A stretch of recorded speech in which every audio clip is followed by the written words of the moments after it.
Buenos días nuevamente a todos ustedes, hermanos, amigos. Vamos a pasar al estudio de la palabra de Dios y nos da gusto saludarles, creer que están bien y pues que Dios bendiga a todos y cada uno de ustedes en este día de reposo, 31 de mayo, que Dios nos permite vivir. Gracias a Dios. Gracias a Dios. Quisiera yo compartir con ustedes el siguiente tema, el cual habla de un Dios de amor, un Dios de amor. La palabra en el 9º mandamiento dice que no debemos de mentir, no debemos de mentir. Dios prohibió que el hombre mienta. Y no solamente lo dijo Dios para el creyente, Dios dijo estas palabras, este mandato para toda la humanidad. Porque Dios sabe que ese mandamiento es bueno para la humanidad, pero no solamente el 9º, sino del 1 al 10º. Dios ve que es bueno para todos, los mandamientos. Y bueno, es por ello que quiero hablarte de un Dios de amor, pero de un Dios de amor verdadero. No, así como dice ese 9º mandamiento, no mentirás.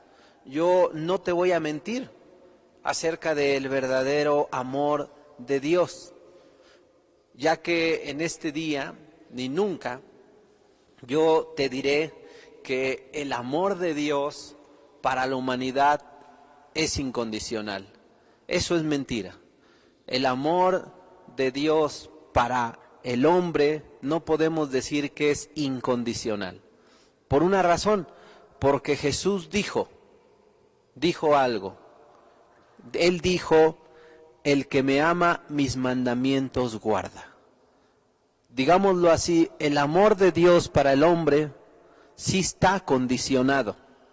¿Y cómo es que Dios condicionó el amor? Bueno, Dios dijo, si tú me amas, muéstramelo a través de guardar mis mandamientos. Es la condición que yo pongo para ti. Obviamente ello nos habla de una condición. Es verdad que Dios, cuando fue a la cruz, murió por todos nosotros y no puso condiciones para morir. Y ello habla de un amor incondicional realmente. Pero cuando el hombre viene para decirle a Dios, yo te amo, Dios dice, si me amas, mis mandamientos debes de guardar. Entonces, el amor de Dios, quiero decirles en esta mañana, casi tarde ya, es un amor práctico. El amor de Dios para el mundo fue algo vivencial, fue algo demostrable. El amor de Dios para el mundo fue algo real.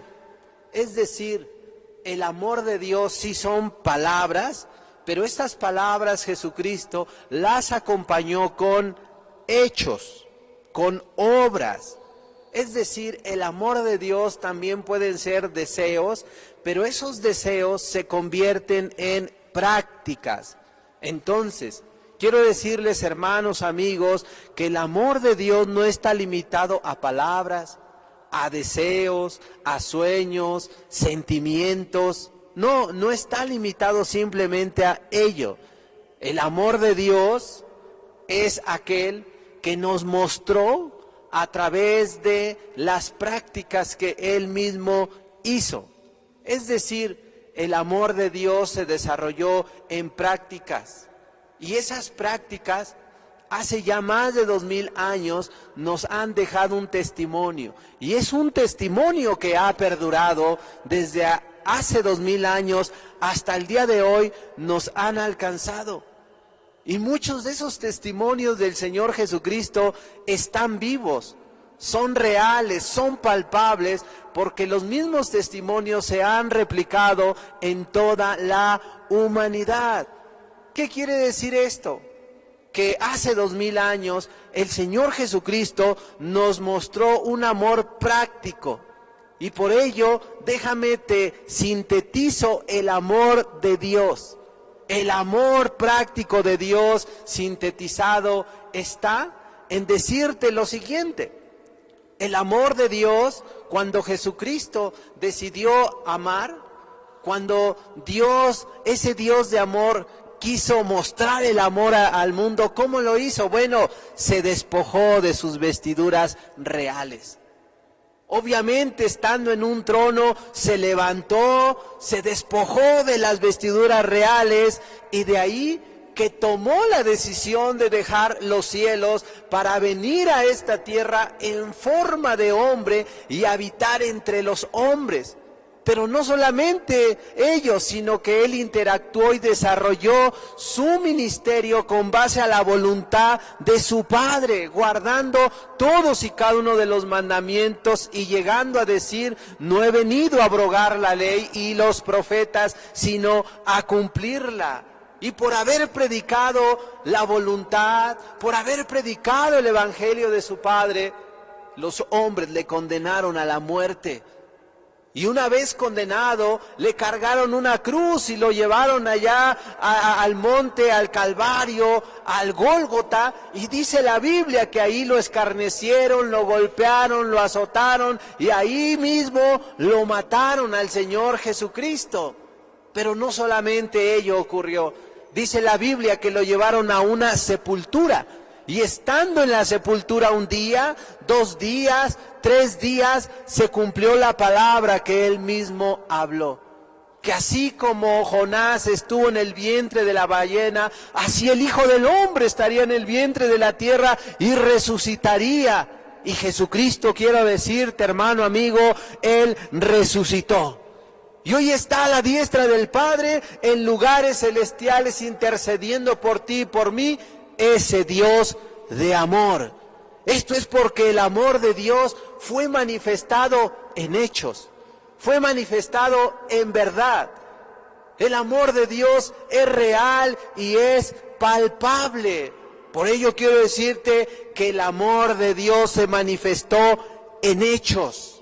El amor de Dios se manifestó en hechos y dice la Biblia en Filipenses capítulo 2, versículo 7 lo siguiente. Sino que se despojó a sí mismo, tomando forma de siervo, hecho semejante a los hombres. Hecho semejante a los hombres. Sí, ese fue el amor de Dios. De hecho, quiero decirte que de este texto quiero resaltar 2 puntos. 2 puntos de este texto. El primer punto es que se despojó por amor. Y el segundo, que tomó forma de siervo. Y todo esto lo hizo por amor, ese Dios de amor. Bueno, pues ese primer punto, que se despojó por amor, nos enseña que el Señor Jesucristo, no solo en su vida, también en su enseñanza. En su vida y en su enseñanza, el Señor Jesucristo enseñó a la humanidad, y Él lo vivió, enseñó a despojarnos. De hecho, la Escritura dice que si alguien te pone a pleito por causa de tu capa, Jesús dijo, dale la túnica también. Fíjate qué hermoso. Si alguien te pone a pleito por quitarte tu capa, Jesucristo dice, no solamente le des la capa, dale también tu túnica. Esa fue la enseñanza. Jesús dijo, si te piden, dales. Si te piden prestado, tú no rehuses.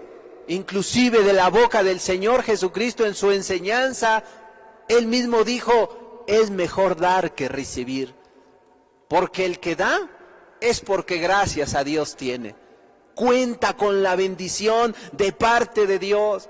¿Qué vemos en esta enseñanza? Despojarse. Así como Él se despojó del trono, se despojó de la gloria, la alabanza, se despojó de todo privilegio, también en su enseñanza nos dejó estas instrucciones. Es mejor dar que recibir. En el mundo no vemos esto. Mucho menos de gente que tiene poder, autoridad, nombramientos. La gente lamentablemente hoy y siempre se han aferrado al poder, a la gloria, a todo ello. Por ello tenemos ejemplos. Fidel Castro, quien ya murió, ¿cuánto tiempo se aferró al poder?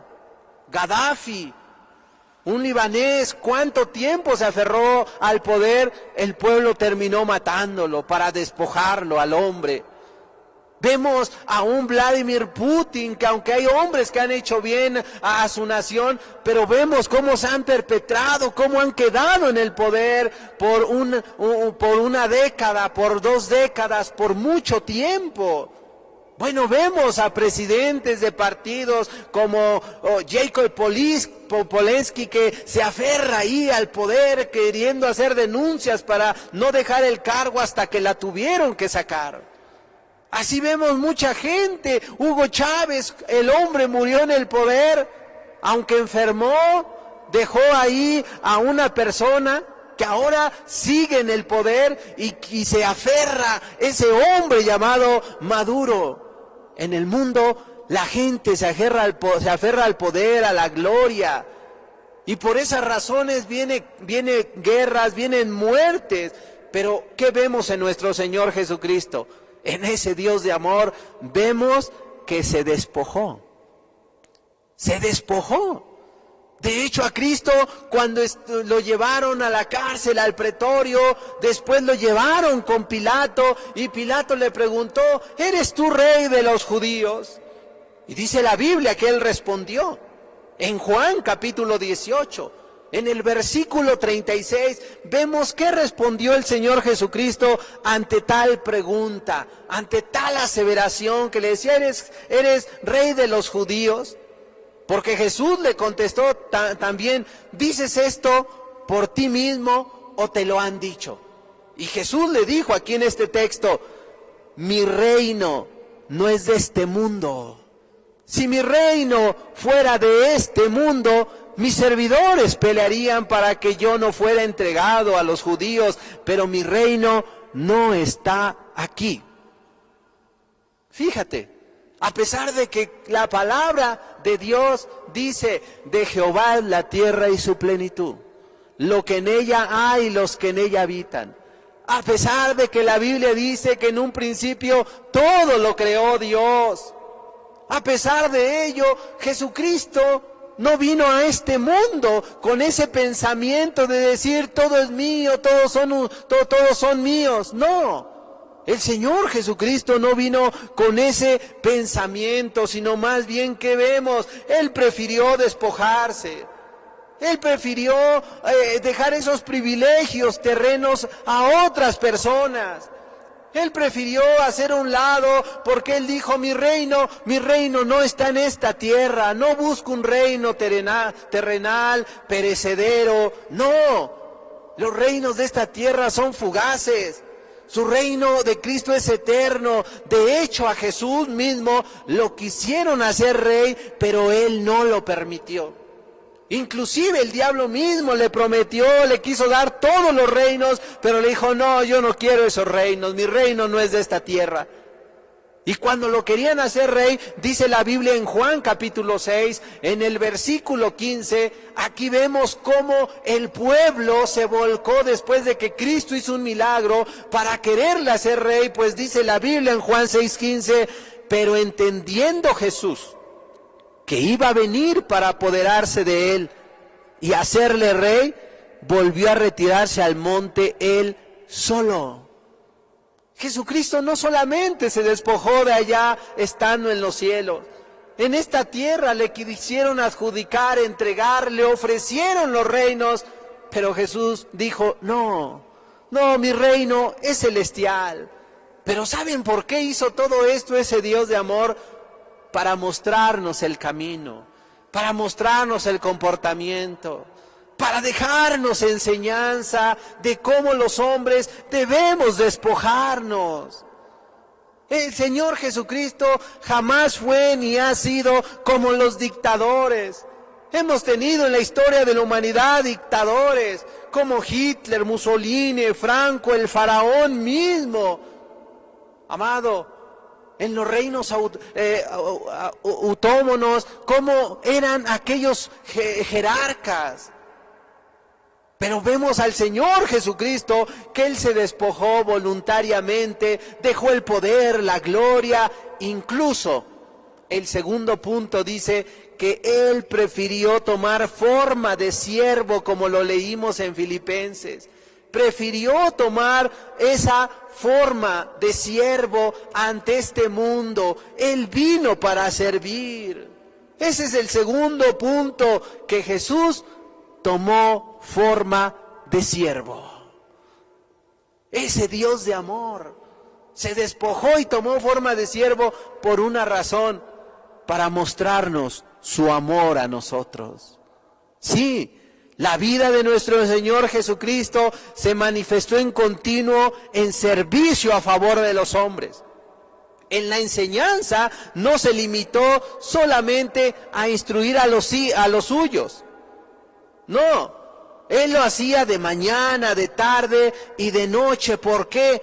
Porque amaba a este mundo y le quería dejar una enseñanza y le quería a través de su testimonio decir al mundo: los amo, te amo. Pero no solamente esa servidumbre la mostró en su enseñanza, sino también en la práctica. ¿Por qué? Porque Jesús fue y sanó. Visitó al enfermo en su lecho. Podemos ver a la suegra de Pedro estando al borde de la muerte, amenazada por un virus, pero Jesús viene, intercede y dice la Biblia que reprendió a la fiebre. Vemos al leproso que se arriesgó a venir a Cristo y lo sanó, al siervo del centurión. Vemos cuando Jairo viene y le dice: mi hija está enferma. Y entonces Jesús le dice: yo voy contigo. Y van, pero a medio camino le dice: no molestes más al maestro, la niña murió. Jesús dice: no ha muerto, ella duerme. Y llega hasta el hogar de Jairo y ahí va todo por servir al hombre. Ora por la niña, sirvió a Jairo, sirvió a su familia, porque estaba dispuesto a servir. Estaba dispuesto a amar hasta el fin, y es por esa razón que los cristianos toman ejemplo del Señor Jesucristo, y por ello ven a los cristianos en hospitales, en calles, en montes, en selvas, entre tribus también. Lo han hecho muchos hombres en casas hogares, en cárcel, en asilos, en rancherías, zócalos, en atrios, en escenarios grandes. ¿Cuántas veces se ha testificado de la palabra de Dios? Porque el cristiano ha tomado ejemplo de ese Dios de amor. Pues la Biblia dice en Marcos 6, en el versículo 45, en este evangelio dice Marcos 6, 45, lo siguiente: enseguida hizo a sus discípulos entrar en la barca e ir delante de él a Betsaida, en la otra ribera, entre tanto que él despedía a la multitud, y después que los hubo despedido, se fue al monte a orar. Jesús es como aquellos hombres que han aprendido de él, porque este Dios de amor nos dejó ejemplo, como aquel ministro, aquel hombre que abre la congregación y cierra la congregación. Es el primero en llegar, el último en irse. De ahí el cristiano ha tomado ese ejemplo, de ese Dios de amor que estaba dispuesto a ser un siervo. No llega como aquellos supuestos doctores de la ley, aquellos supuestos profetas, apóstoles que llegan cuando ya está tendido todo el escenario, todo dispuesto, lo espera la multitud y llega a decir unas palabras, a decir que sana a la gente, pero lo único que hace es exprimir a la gente, robarle su dinero y al final no está dispuesto a atender el supuesto ungido de Dios a nadie. Eso no nos lo enseña la palabra de Dios.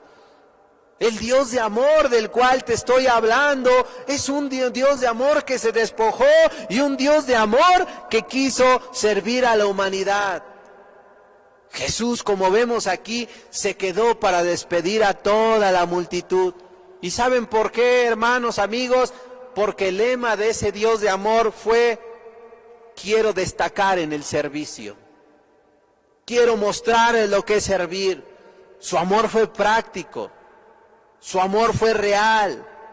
Y Él busca que sus discípulos hagan de la misma manera, pero todo esto lo mostró por amor. De hecho, la Biblia dice en Mateo 20, el versículo 28, dice la Escritura: como el Hijo del Hombre no vino para ser servido, sino para servir y para dar su vida en rescate por muchos. Esta palabra servicio, del griego liturgia, no aparecerá, pero esta se traduce como oficio, un servidor, un ministerio. O sea, el servicio de Jesús consistía en servir a los hombres a través de su ministerio. Jesús no vino a este mundo para servirse del mundo. Él vino a cumplir con un ministerio a través del cual le dijo al mundo: vengo para servirles. Vengo a dejarles una enseñanza con mi manera de vivir. Incluso en la palabra de Dios tenemos un cuadro que destaca mucho y que poco se predica de él, y sobre todo por parte de los líderes, porque Jesús aparece en ese cuadro con todos sus discípulos y Él preparando ahí unos recipientes, acercando, haciéndolos sentar, y miren, les dice: les voy a lavar sus pies. Les voy a lavar sus pies. Y entonces Jesús comienza a lavar los pies de Pedro, de Juan, de Jacobo, de Judas, el Iscariote como el no Iscariote.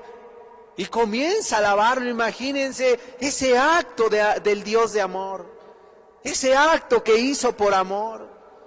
Hizo un lado cualquier situación, pero Él lo que hizo fue lavar los pies de sus discípulos para dejarnos ejemplo. Por ello la Biblia y Jesús nos instruyen a través del ejemplo de Cristo. Este Dios de amor es del cual quería hablarte. Porque es un Dios dispuesto a servir, a despojarse, a amar a los hombres. Asimismo el cristiano debe de hacer. Pero sobre todo en este día lo que destaco es al Dios de amor. El Dios que nos ha amado, el Dios que nos ha enseñado, el Dios que nos ha dejado ejemplo. Pues Dios dijo: ama a tu prójimo como a ti mismo. Si Dios demanda, es porque Él mismo primero nos dejó enseñanza, ejemplo. El amor de Dios es muy amplio. Tanto que quiero decirles que el amor que Cristo, que Dios tuvo para el mundo, la verdad es que no se puede medir. Pues la misma Biblia dice: no menospreciéis las riquezas de su benignidad, paciencia y longanimidad. La palabra longanimidad del griego macrotumía. Es la palabra macrotumía que se traduce a nuestro idioma soporte, aguante y de grande paciencia. Bueno, esta clase de amor de parte de Dios estuvo en su momento.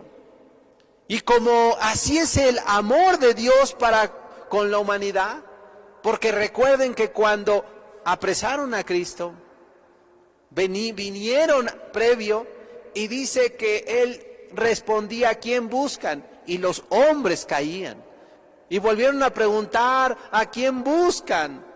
Y ellos decían, y los hombres caían. Luego por una tercera vez dijo: yo soy, a mí llévenme. Pero Pedro sacó la espada, cortó la oreja de Malco, y Jesús lo reprendió diciendo: guarda tu espada, guarda tu espada. Y entonces le dijo, ¿qué no sabes que yo puedo pedir legiones de ángeles a mi Padre y acabar con todo esto? Pero ¿por qué ese Dios de amor no ha acabado con esta tierra? Porque antes quiso dar ejemplo, antes quiso dejarnos enseñanza, para que el hombre se vuelva y sea como Él. Es por ello que esta tierra el día de hoy permanece. A pesar de que el hombre ha procedido en iniquidad y pecado, pues la Biblia dice que Él no nos ha pagado conforme a nuestras iniquidades, no nos ha pagado conforme a nuestros pecados. Al contrario, el Dios de amor ha permanecido en esa bondad y misericordia, expresándonos continuamente a través de su palabra, sus hechos. Y misericordia es una cosa: yo los amo. Y por ello podemos decir que Dios es amor. Por ello podemos decir que es el Dios de amor. Por ello así la Biblia dice que Dios es amor, porque ha expresado su amor a la humanidad una y otra vez a través de diversas circunstancias, como la que estamos viviendo es un acto de amor por parte de Dios. Por ello, hermanos, amigos, les quiero hablar también, aparte de estos dos puntos de que Cristo se despojó y se hizo siervo, también les quiero hablar de 5 bendiciones o beneficios que Dios ha otorgado a la humanidad y a su pueblo. Y que Dios quiere otorgar a toda la humanidad. Son 5 bendiciones o beneficios, como tú le quieras llamar. Y bueno, quiero leer la Biblia en Jeremías. Jeremías capítulo 3, Jeremías capítulo 31, versículo 1 y 2. Dice la palabra de Dios: en aquel tiempo, dice Jehová, yo seré por Dios a todas las familias de Israel, y ellas me serán por pueblo. Así ha dicho Jehová: el pueblo que escapó de la espada halló gracia en el desierto, y cuando Israel iba en busca de reposo. Esto nos dice la palabra de Dios. La palabra de Dios en el Antiguo y Nuevo Testamento, muchas veces los que compartimos o cuando la leemos o estudiamos, la tomamos como una analogía para aplicar al individuo, a la familia, a la iglesia o al mundo, o a alguna institución inclusive. Así la tomamos, porque la palabra de Dios, que es un compendio de 66 libros, de hecho la Biblia quiere decir libros, bueno, es un libro integral, compuesto por esos 66 libros. Pero esos 66 libros, hoy día podemos decir que están actualizados. Porque esa palabra que es eterna y que Dios la habló en su momento a través de profetas, patriarcas, jueces y reyes, hoy la podemos tomar para aplicar a los individuos. Y creemos que al adoptar esa palabra, bueno, es aplicable para las personas hoy día. Y con base al texto que nosotros leemos, podemos aplicarlo como una analogía a la vida de la humanidad, de la familia, la iglesia o del individuo. Porque en primer lugar, pues dice aquí la Biblia que Dios le habló a las familias de Israel, y la verdad es que los mexicanos no somos israelitas, pero creemos que podemos hoy tomar la palabra y adaptarla a nuestra circunstancia para nosotros hacernos pueblo de Dios, pueblo de Israel. Y aquí la Biblia dice que Dios le habla a su pueblo. ¿Y por qué le habla Dios en este tiempo a su pueblo? Bueno, en este tiempo quiero decirles que para este tiempo ya Dios los había sacado de Egipto, Dios los había llevado por el desierto, había pasado el tiempo de los jueces, Dios comenzó a hablar a través de los reyes y luego de los profetas. Pero Dios a su pueblo, cuando miró que éste comenzó a desviarse, Dios le habló la palabra una vez, y 2 veces, y 3, y 5, y 10, y 20. De hecho, en este capítulo, quien guste leerlo, pero Dios a través de Jeremías les dice, pues ya son muchas veces las que les he hablado, son más de 20 veces, muchas veces Dios les había hablado y con base a ello, Dios les dice, les he hablado mucho, pero a pesar de que Dios les habló una y otra vez, el pueblo no entendió. El pueblo no entendió. Y obviamente así como el padre habla al hijo y cuando el hijo no entiende, pues el padre debe tomar otras medidas.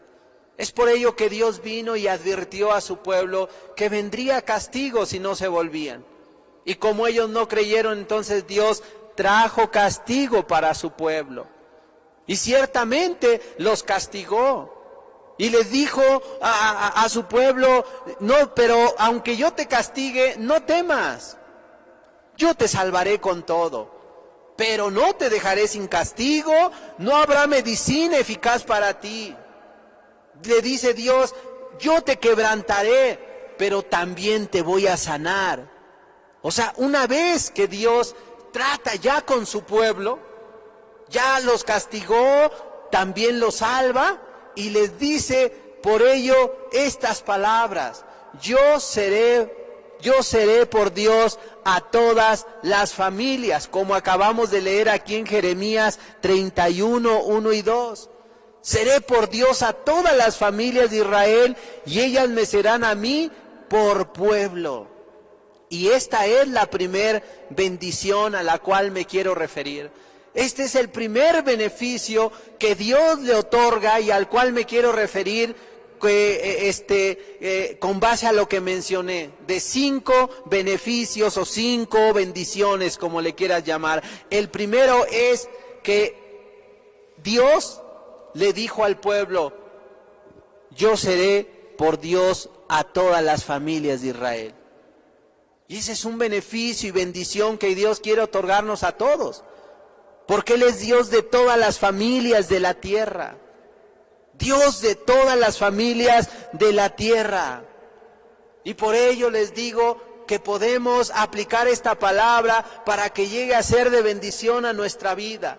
El Dios de amor es el Dios de todas las familias. Pues miren, la Biblia dice en Efesios 2, versículo 19 lo siguiente, Efesios 2, 19.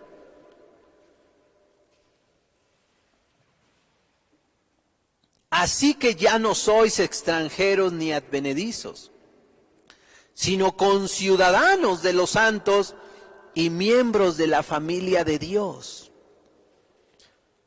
Es decir, antes de que Dios, así como a su pueblo, antes de que Él viniera a su pueblo o a uno, el pueblo era sin esperanza. Pero venida la promesa, una vez que Cristo muere por nuestros pecados, entonces para el hombre nace esa esperanza a través del Señor Jesucristo. Y Dios viene y adopta para hacer al individuo su familia, para pertenecer al linaje de Dios. Y Dios viene y nos toma. Y esta palabra familia que expresa Efesios 2:19 a través de Pablo, la palabra familia del griego terapeia, esta palabra del griego quiere decir sanidad, atención, servicio médico o cura. Se refiere a que Dios nos tomó cuando estábamos heridos y nos vendó cuando estábamos desatendidos.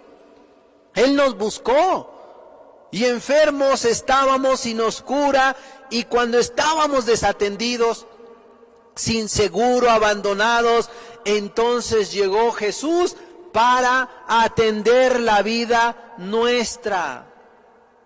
Es decir, Dios cuando viene al hombre, cuando Dios interviene, Dios nos encuentra en una condición espiritual y muchas veces física no en la mejor. No creas que Dios te trae así, te pone en su familia, no. Dios te sana, Dios te cura, Dios te trae esa sanidad espiritual o física. Y esto es como los 5 pasos o métodos clínicos. Los 5 pasos o métodos clínicos más comunes están compuestos por 5: la formulación, la información, la hipótesis, la comprobación y la exposición de los resultados finales. Y es muy llamativo, importante, porque estos 5 pasos o métodos clínicos son semejantes a lo que Dios hizo con nosotros. Porque el primer método, que es la formulación, está compuesto por un acróstico que es Alicia, de manera vertical, Alicia, el acróstico. Y cada letra tiene un significado. La letra A es aparición del síntoma y evolución. Así el médico le pregunta al paciente, y así Dios también a nosotros a través de su palabra nos enseña cuándo es que apareció el pecado. Así como dice en Santiago. Bueno, luego de esa formulación viene la L, que el médico te dice, a ver, ¿dónde es el lugar del síntoma? ¿En el estómago, la cabeza, en el pie? Y el tercero te dice, ¿cómo inició su síntoma? Y pregunta luego, y cómo, le pregunta, ¿y se ha dispersado ese síntoma? Si comenzó en el estómago, ¿se ha extendido a otros lugares?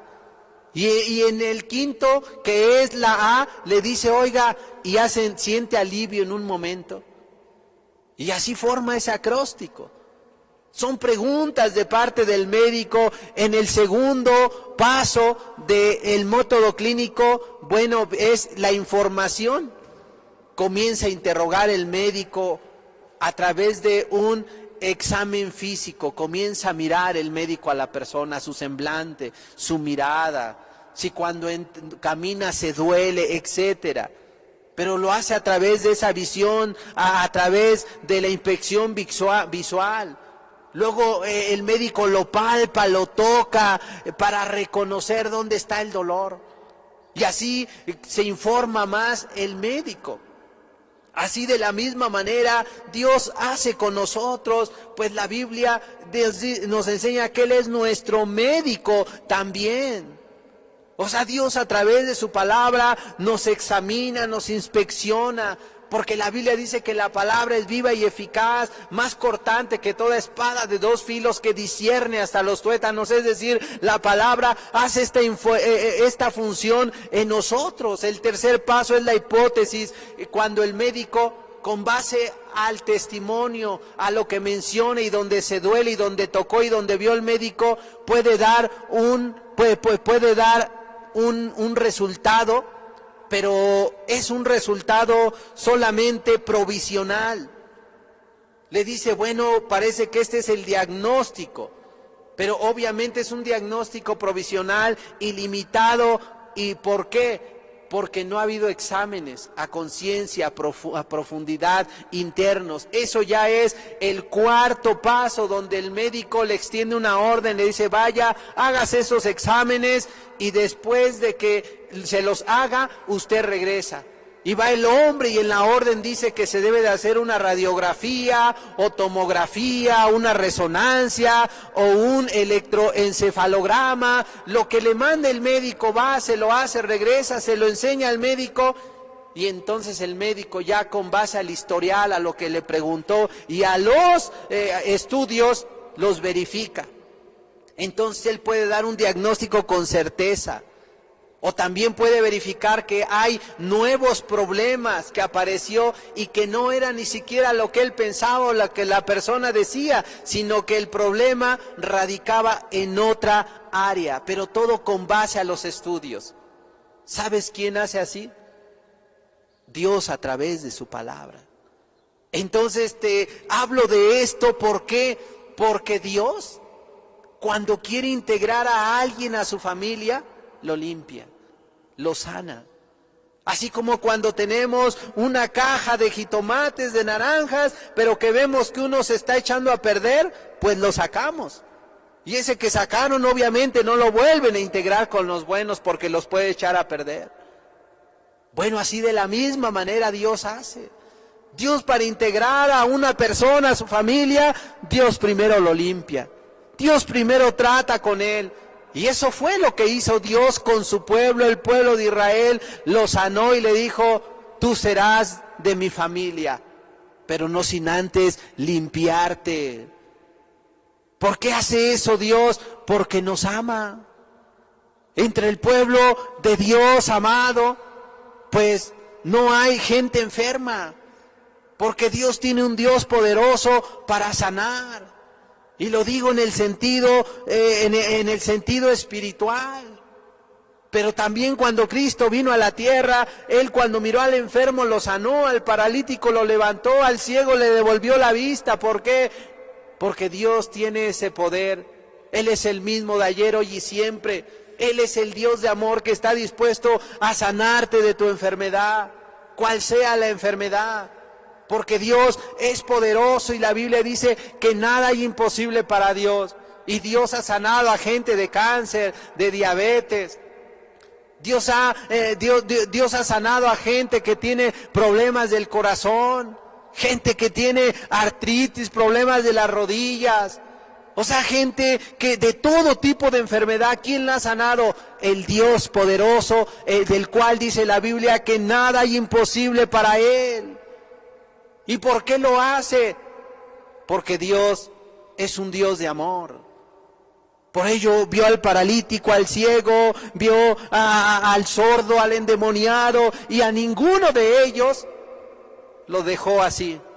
Antes bien, en todo momento Dios los liberó o los sanó. Y amado, por ello esta palabra familia así se traduce como sanidad, atención, servicio médico, cura. Porque Dios a través de tu palabra, de su palabra, te cura, te sana. A través de su palabra te atiende. Así como cuando vamos al médico. Y la persona llega sugestionada, ahorita con lo del COVID, le duele la cabeza, tiene ahí, viene estornudando, escurrimiento nasal, y va sugestionado, es que es el COVID ya me pegó, ya me infecté. Y llega ahí la persona sugestionada, decaída con el médico, le hace las pruebas, después le da los resultados, pero en ese momento había llegado como un 80-90% enfermo. Pero cuando le da los resultados, el hombre rápidamente se incorpora y dice, salí negativo, gracias a Dios estoy libre, es una gripe normal, me dio el tratamiento. Y la persona que iba ya ahí sugestionada, mal, por la enfermedad física y porque psicológicamente se sentía mal, se levanta rápidamente. Así es el servicio médico de nuestro Dios. Nos da garantías, nos levanta, nos integra, porque Él es el Dios de amor. Él no quiere que sus hijos estén así enfermos y sufriendo. Es por ello que el mundo, amado, es por ello que el mundo vive esta situación pandémica del COVID-19, así como otras enfermedades que están acabando con el mundo. Porque mucha gente muere por el cáncer, mucha gente muere por la diabetes, enfermedades cardiovasculares, mucha gente se quita la vida porque llegaron a la depresión, a la ansiedad, y la gente se quitó la vida. Pero saben, cuando Dios viene, interviene en la vida de la gente, Dios la levanta y la integra en su familia. Y en la familia de Dios, amado, sí podemos pasar por situaciones difíciles al punto de la depresión, de la ansiedad, como pasó Elías, pero Dios viene y te levanta. Sí es verdad que entre el pueblo de Dios hubo gente que se enfermó, pero Dios es poderoso y la sanó también. Así como hizo con este pueblo. ¿Por qué? Porque Dios quiere que su familia, que sus hijos estén bien. Y digo esto último, ¿por qué? Porque dice la Biblia que Él no solamente nos quiere como familia, sino que Él nos quiere para que seamos su pueblo. Ese es es la segunda bendición o beneficio, el pueblo de Dios. Dios te quiere hacer ese pueblo. Amado, es un privilegio, una gran bendición que ese Dios de amor nos adopte, nos tome para ser su pueblo. Es decir, los que amamos a Dios no estamos abandonados, ni solos, ni somos advenedizos, ni extranjeros, ni debemos sentirnos extraños, no. Aquellos que Dios adoptó como familia son su pueblo. Son su pueblo. Pues miren, la palabra de Dios dice en Primera de Pedro 2, versículo 9. Así lo dice Primera de Pedro 2, 9. Mas vosotros sois linaje escogido, real sacerdocio, nación santa, pueblo adquirido por Dios, para que anunciéis las virtudes de aquel que os llamó de las tinieblas a su luz admirable. ¿Qué vemos? Que Él es quien nos escogió. O sea, Él nos dio ministerio de sacerdotes como Aarón. Nos santificó al adquirirnos.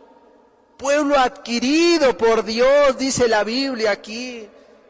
Él nos adquirió, pero primero nos tomó enfermos, pero nos sanó y nos puso entre su familia para decir, ahora eres pueblo de Dios.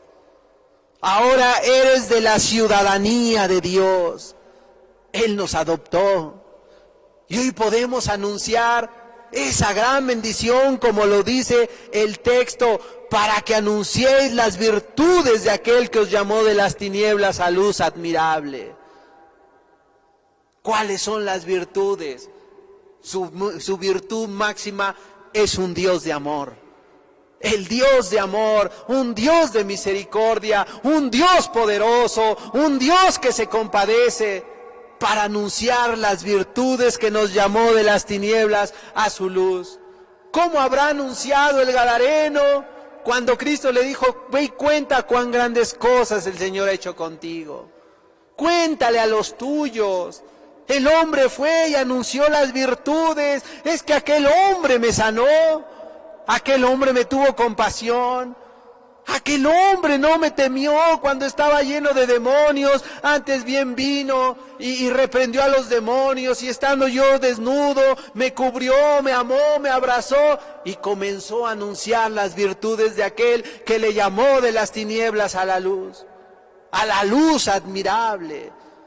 ¿Pero por qué hizo ello Dios? Para hacerlo parte de su pueblo.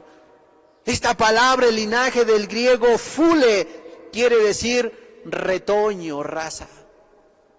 Bueno, cuando Cristo murió, Él no se fue sin dejar un retoño.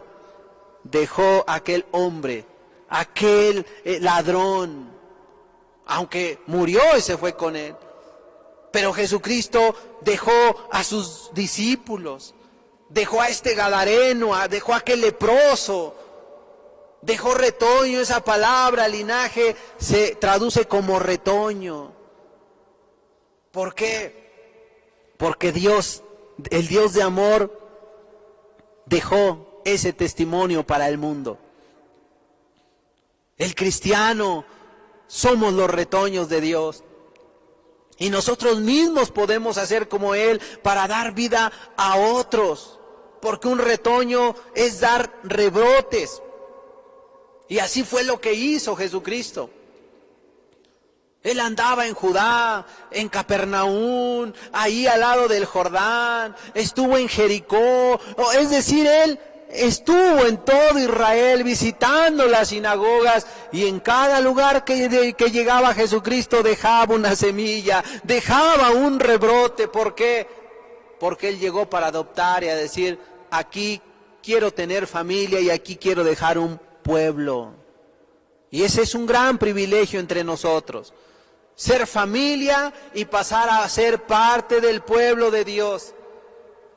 ¿Cómo siendo insignificantes, miserables, pecadores, Él nos adoptó, hermanos? ¿Quiénes éramos nosotros? ¿Qué éramos? ¿Cómo estábamos? La verdad es que nadie nos quería admitir, pero Dios sí lo hizo. De ahí que nace esta pregunta, ¿quiénes eran estas personas antes de pasar a ser familia y pueblo de Dios? Es el tercer punto que nos habla de esa bendición y beneficio que Dios nos dio, el pueblo que Dios rescató del mundo. Eso éramos antes de venir a Cristo, un pueblo que nos rescató del mundo. De ahí nos sacó Dios, de lo vil menospreciado te tomó. Ninguno de los cristianos puede decir, yo estaba limpio, me llamó por mis dones y talentos, mi conocimiento, por mis riquezas. Dios no te llamó por eso. Jamás pienses así. La Biblia dice que el amor no se envanece. No, más bien, Él nos rescató del mundo por misericordia y amor, el Dios de amor. Dice Jeremías 31, versículo 2, así ha dicho Jehová. El pueblo que escapó de la espada halló gracia en el desierto cuando Israel iba en busca de reposo.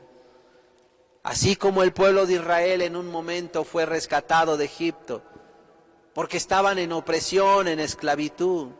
Eran humillados día a día, la desgracia había venido sobre sus vidas por décadas, o sea, por siglos.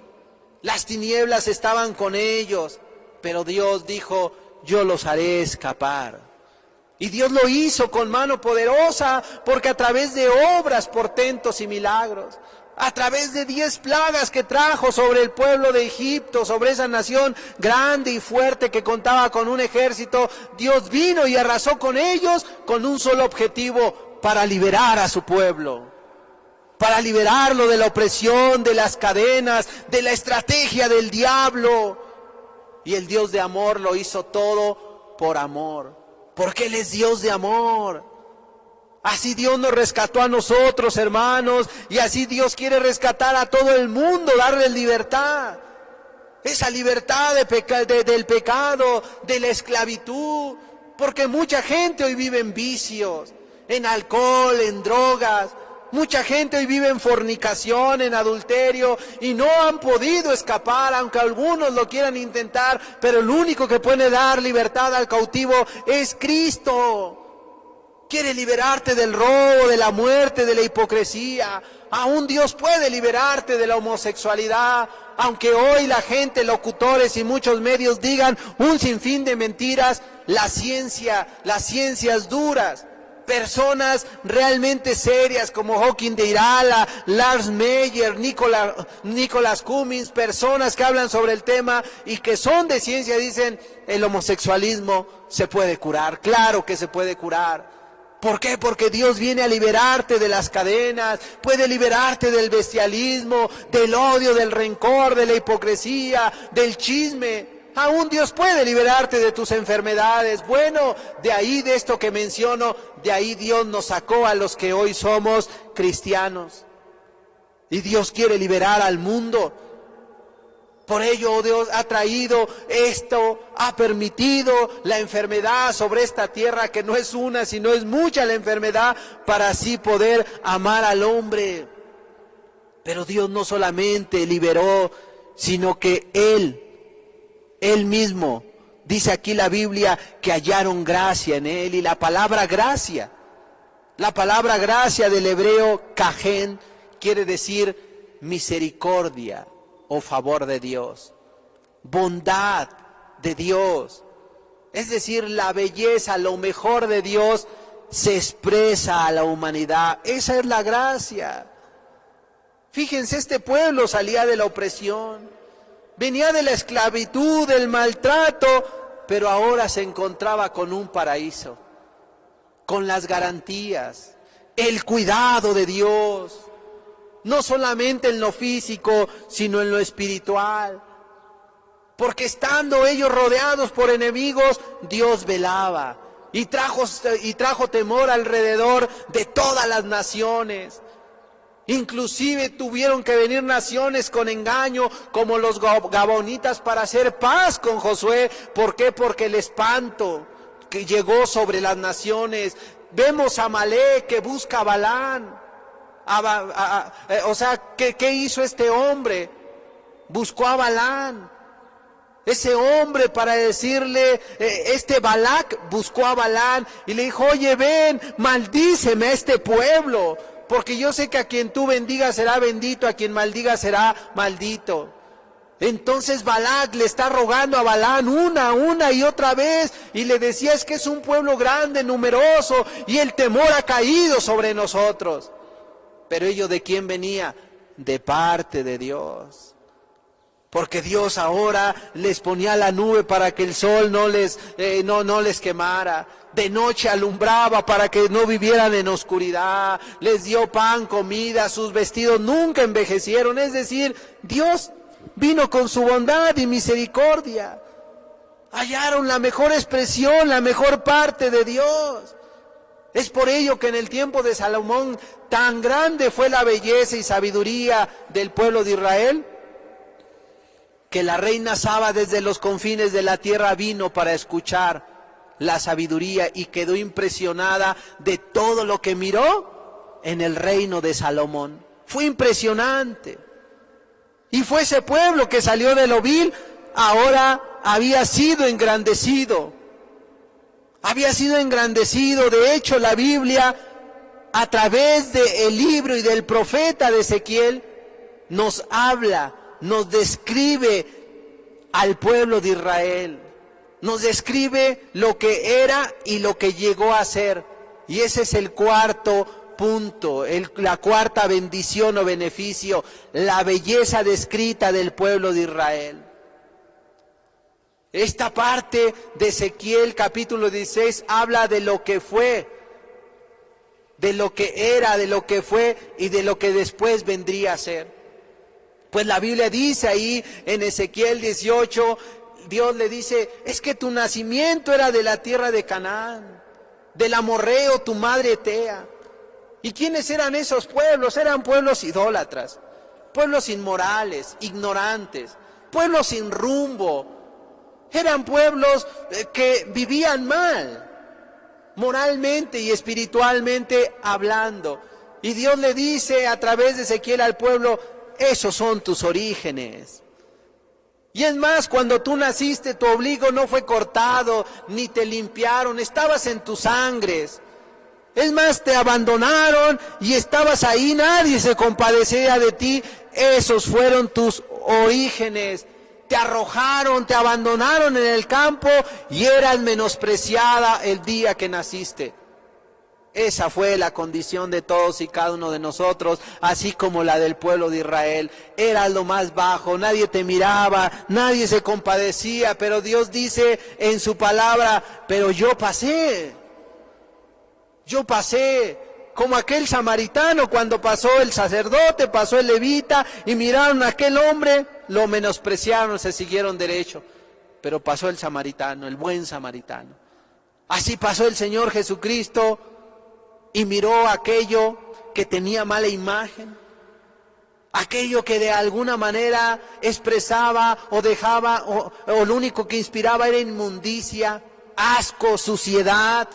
Pero a pesar de que Dios miró esa imagen en cada uno de nosotros, dice la palabra de Dios que le vio sucia, le vio en sus sangres, pero a pesar de esa condición tan mísera, Dios le dijo, vive.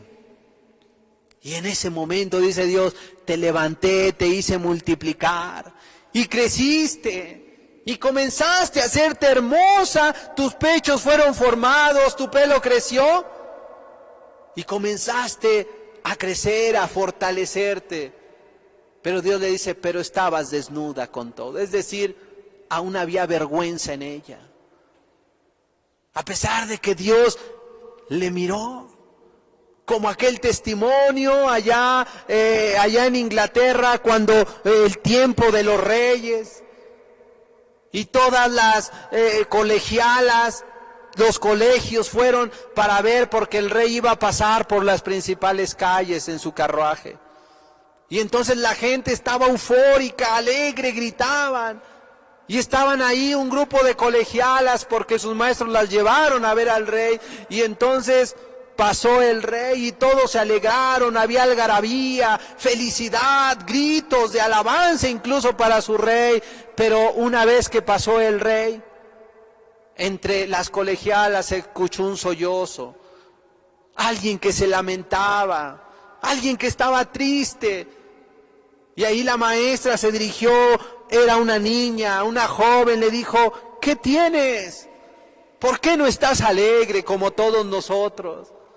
¿Por qué no ríes? ¿Por qué no te gozas? Acabamos de mirar a nuestro rey, debemos estar alegres. Pero la niña esta colegiala le dijo, sí, vi al rey, pero el rey no me vio a mí.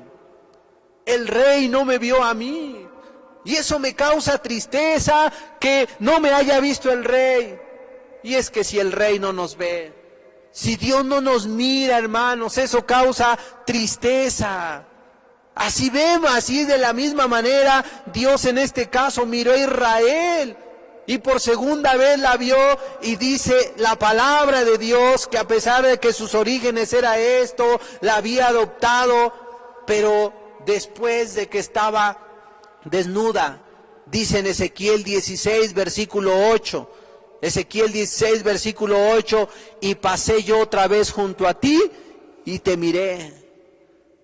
He aquí que tu tiempo era tiempo de amores, extendí mi mano sobre ti y cubrí tu desnudez y te di juramento, entré en pacto contigo, dice Jehová el Señor, y fuiste mía.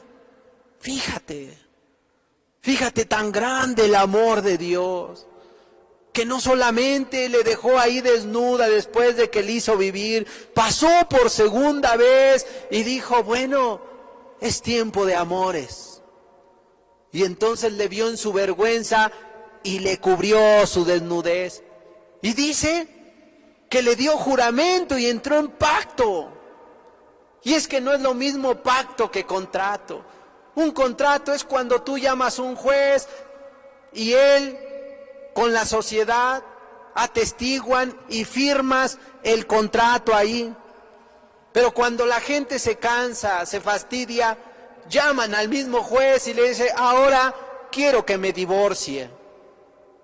Y rompen el contrato. El pacto no es así. Dice la Biblia que Dios entró en pacto con Israel. Dios entra en pacto con nosotros. ¿Sabes cómo es el pacto?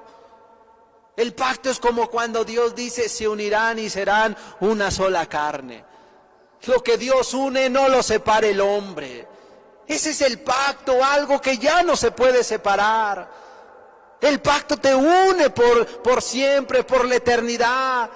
El pacto quiere decir, ya no podrás separarte de él. Como cuando dice el juez, hasta que la muerte lo separe. Hasta que la muerte lo separe. Aquí la Biblia dice que Dios le dio juramento y entró en pacto. Bueno, de lo que leíamos, esta es la gracia que el pueblo de Israel halló en Dios cuando estaba en el desierto. Cuando Dios pasó por segunda vez, le amó, le cubrió con su manto, le cubrió su desnudez para que no fuera avergonzada. ¿No esto habla de un Dios de amor? Pero aparte de ello, del pacto, dice que le adoptó para sí, para él. Pero ahí no acabó todo. Dice la Biblia que le ungió con aceite, le vistió con bordado, le calzó con tejón, le ciñó de lino, de seda, le adornó, le puso brazaletes. Dice que le puso collar, le puso diademas, arcillos, y por esta razón fue hermoseada en extremo y prosperó. Y dice que salió su renombre entre las naciones a causa de la hermosura, por ser perfecta. La comenzaron a mirar, a exaltar, a decir, es extremadamente bella. ¿Por qué?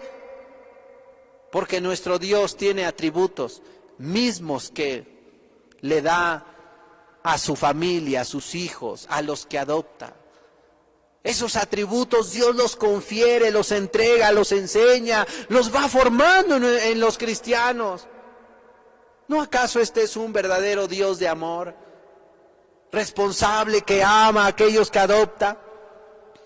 Bueno, así como Israel halló gracia en el desierto de parte de Dios, así mismo Dios quiere hacer con cada uno de nosotros. Así Dios quiere hacer con cada familia de la tierra. Pues esto aconteció a los israelitas, dice la Biblia, que cuando buscaban reposo, y ese reposo lo hallaron en Dios. Tanto, o sea, en el desierto como en la tierra prometida. Obviamente, aquellos que le creyeron a su palabra. Y así hoy, como en los israelitas, así también nosotros. Creo que debemos buscar ese reposo, y ese reposo solamente, hermano, hermana, amigo, se encuentra en Dios, porque en medio de tanta desolación, en medio de tanta enfermedad, en medio de tantas malas noticias, los hombres necesitamos un reposo, alguien que nos dé descanso, que nos dé seguridad. El mundo no tiene seguridad ni garantía. El pueblo, el mundo está siendo azotado por el COVID, por las enfermedades, cáncer, otro tipo de enfermedades. Pero si eso no le basta, mira ya en Estados Unidos, la nación que fue azotada y que está siendo mayormente azotada por el COVID-19. Tienen el mayor número de infectados, el mayor número de muertos. Pero si eso fuera poco, hace unos días, unos policías, por cuestión del racismo, terminaron matando a un hombre llamado George Floyd. Y al haber matado a George Floyd, ¿qué se levantó? Los disturbios, las marchas, las quemas, la muerte. Ya han muerto más personas. ¿Por qué? Porque la sociedad se levantó y dijo, no estamos de acuerdo que hayan matado a este hombre de color. O sea, no solamente el virus, ahora la violencia aparece. Esa nación se está volviendo un caos. ¿Por qué? Porque no tienen reposo. No tienen reposo. El hombre solamente puede encontrar ese reposo en Cristo Jesús, en el Dios de amor. Y es del Dios que te estoy hablando. El Dios que vino a nuestro encuentro para amarnos. Él solo nos ofrece descanso y un reposo permanente. Él dice, mi paz os doy, mi paz os dejo, no como la del mundo, porque la del mundo es fugaz y circunstancial. El quinto beneficio, bendición, es el reposo de Dios para su pueblo. El reposo de Dios para su pueblo. Dios te quiere dar reposo. Dios te quiere dar descanso. Aún en medio de la situación que estamos viviendo, en medio de la enfermedad, en medio de la expectación, del miedo, en medio de que la economía no es buena, en medio de todo, incluso en la Biblia vemos cuadros, como Abraham salió de Ur de los Caldeos, aún en un camino sin rumbo conocido, pero salió acompañado de Dios. Vemos a un pueblo que salió de Egipto a ir por el desierto, una tierra inhabitada y una tierra estéril, pero tenían a su Dios. Vemos a un Abacú que vivió tiempos difíciles donde la higuera no florecía, las vacas no daban el mantenimiento, o sea, no había fruto, y él estaba confiado, y él decía, yo me gozaré en el Dios de mi salvación. O sea, vemos a muchos personajes de la Escritura estando en paz y viviendo en reposo, porque la Biblia dice, en descanso y reposo seremos salvos. Y este quinto punto es el reposo de Dios para su pueblo. Por ello la Biblia dice en Ezequiel 37, 14, dice la Biblia, y pondré mi espíritu en vosotros y viviréis. Y os haré reposar sobre vuestra tierra y sabréis que yo, Jehová, hablé y lo hice, dice Jehová. Y pondré mi espíritu en vosotros y viviré. Y os haré reposar en vuestra tierra. Es que cuando el Espíritu de Dios viene a la vida de la persona, puede haber enfermedad, puede haber escasez, puede haber amenaza. Pues vemos a ese Eliseo rodeado por los sirios. Sale el siervo y ve la amenaza y se amedrenta, se lo comunica a su Señor, pero él, en paz y en reposo, le dice, no temas, son más los que están con nosotros que los que están con ellos. Señor, ábrele los ojos a este hombre, y le son abiertos los ojos a Jesse, y sale el hombre y ven, estaba el ejército sirio, pero detrás del ejército sirio, en los montes, había ángeles. Había carros de fuego herrados, dispuestos para acabar con el ejército sirio, pero por la compasión que tuvo Eliseo del ejército sirio, solo trajo ceguera y los condujo por otro lugar. Así como el reposo que hallaron, no los primeros 50, 80 que vinieron con aquel capitán con sus 80, y por palabra de Elías fueron quemados. También el segundo escuadrón, el tercero vino con humildad y le dijo, ten compasión de nosotros, como diciéndole, a mí mi rey me manda, compadécete de los míos, compadécete de mí. Y Dios le dice a Elías, ve con él. Hubo reposo en ese hombre. Puede haber reposo en cada uno de nosotros, hermanos, pero ese reposo, dice, y pondré mi espíritu en vosotros y viviréis y os haré reposar sobre vuestra tierra. Es el Espíritu de Dios el único que te puede dar reposo en medio de estas circunstancias tan difíciles. ¿Quién es? El Dios de amor. Y Él quiere poner su Espíritu Santo en cada uno de nosotros, de ese Espíritu del cual nos dice la Biblia que los frutos del Espíritu Santo es el amor, el gozo, paz, paciencia, benignidad, bondad, fe, mansedumbre, templanza. Contra tales cosas no hay ley. Fíjate, uno de los frutos es la paciencia, pero sobre todo uno es la paz. La paz. Y la paz debemos saber que es fruto de la justicia. La paz es, o el gozo es fruto de la paz. El hombre necesita paz, necesita ese reposo. Dios puede darnos ese reposo en medio de esta incertidumbre que vivimos, ya que Dios nos ama. Dios de amor, ese Dios que vino a adoptarte, a hacerte parte de su familia, de su pueblo, a vivir entre nosotros. Jesús dijo, precisamente en Mateo 11:28, con este texto terminamos, dijo, venid a mí todos los que estáis trabajados y cargados, y yo os haré descansar. Venid a mí todos los que estáis trabajados y cargados, y yo os haré descansar. Él te puede hacer reposar. Él te hace descansar. Amado, no son las ayudas económicas que da el gobierno, que bien hace el gobierno en estarlas dando, qué bueno. Son tus impuestos. Qué bueno si la está dando. Pero no pongas tu descanso, tu reposo en ello. El reposo viene del cielo. Toda dádiva y don perfecto viene de los cielos, del Padre de las luces. Por ello yo te invito, hermano, hermana, amigo, a que mires al Dios de amor. Dios es amor. Y lo podemos ver con todo esto que hemos mencionado.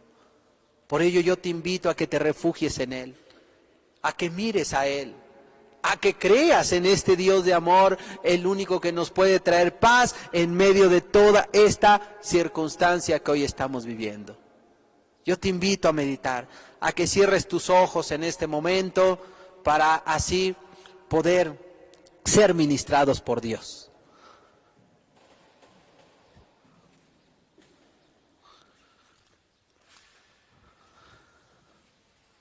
El Dios de amor.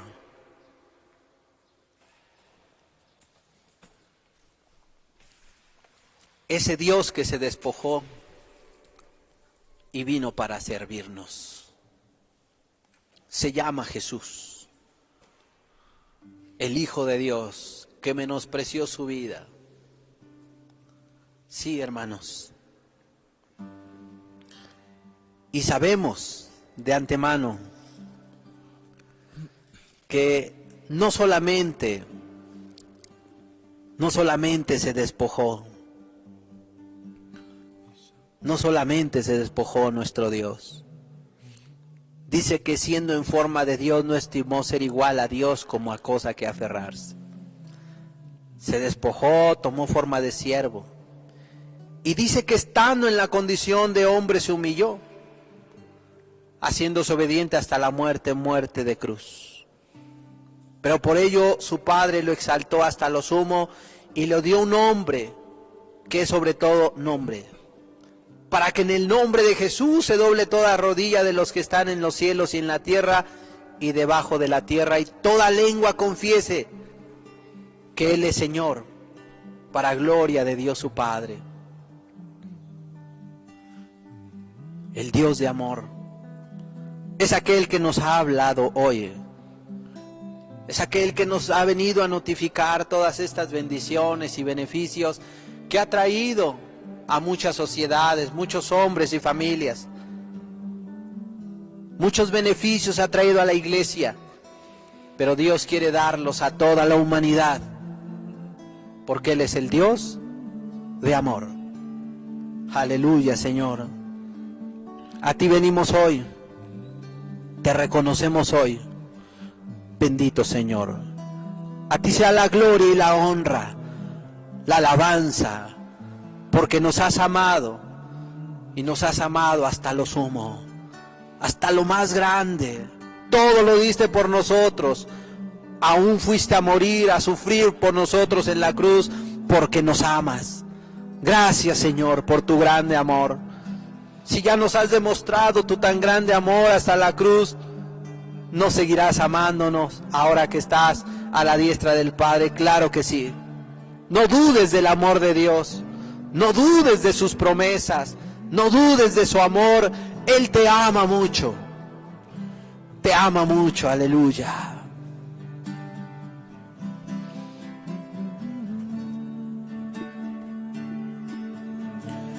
Jesús, Señor de la creación, siendo en forma de Dios, se despojó de sí mismo, tomó la semejanza de hombre, siendo el puro y sin mancha, entre nosotros vivió, y asimismo se humilló. Fue por amor. Tomando forma de siervo, hasta su vida entregar, y en una cruz terminar. Aleluya, fue por amor. Mas Dios a lo sumo le exaltó, y su nombre engrandeció, para que ante su autoridad toda rodilla se doble, y toda lengua confiese que Jesús es el Señor. Jesús, Señor de la creación, siendo en forma de Dios, se despojó de sí mismo, tomó la semejanza de hombre, siendo el puro y sin mancha, entre nosotros vivió,